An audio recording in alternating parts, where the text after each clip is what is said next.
कबीर दास एक महान संत और कवि, अपने सरल और सटीक उपदेशों के लिए प्रसिद्ध थे। उनके दोहे और शिक्षाएं आज भी हमें जीवन के वास्तविक अर्थों को समझने में मदद करती है। यह कहानी उनके जीवन से जुड़ी एक घटना पर आधारित है। कबीर दास जी एक जुलाहा थे जो कपड़े बुनने का काम करते थे।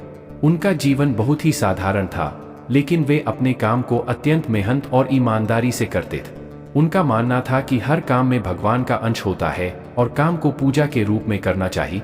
एक दिन एक अमीर व्यापारी कबीर के पास आया और उनसे बहुत महंगा कपड़ा बुनने का आदेश दिए। उसने कहा, कबीर, मुझे यह कपड़ा जल्दी चाहिए, तुम इसमें अपनी पूरी मेहनत लगा देना, पैसे की चिंता मत करना। कबीर ने व्यापारी की बात सुनकर काम शुरू कर दिए।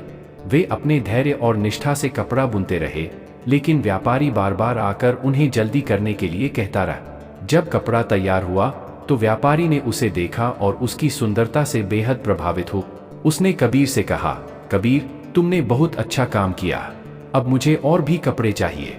कबीर ने मुस्कुराते हुए कहा, व्यापारी जी, काम को जल्दबाजी में करने से उसकी गुणवत्ता पर असर पड़ता है। जीवन में भी ऐसा ही होता है। हम जितनी जल्दीबाजी करते हैं उतनी ही गलतियां करते हैं।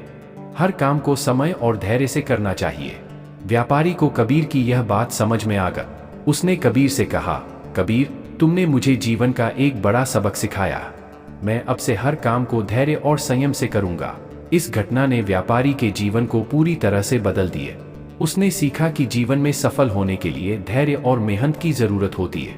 इस कहानी से यह सीखने को मिलता है कि किसी भी काम में जल्दबाजी नहीं करनी चाहिए।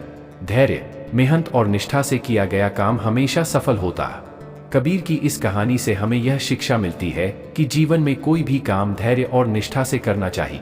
जल्दबाजी में किया गया काम कभी भी अच्छे परिणाम नहीं देता। सही समय पर और पूरी मेहनत से किया गया कार्य ही सफल होता है।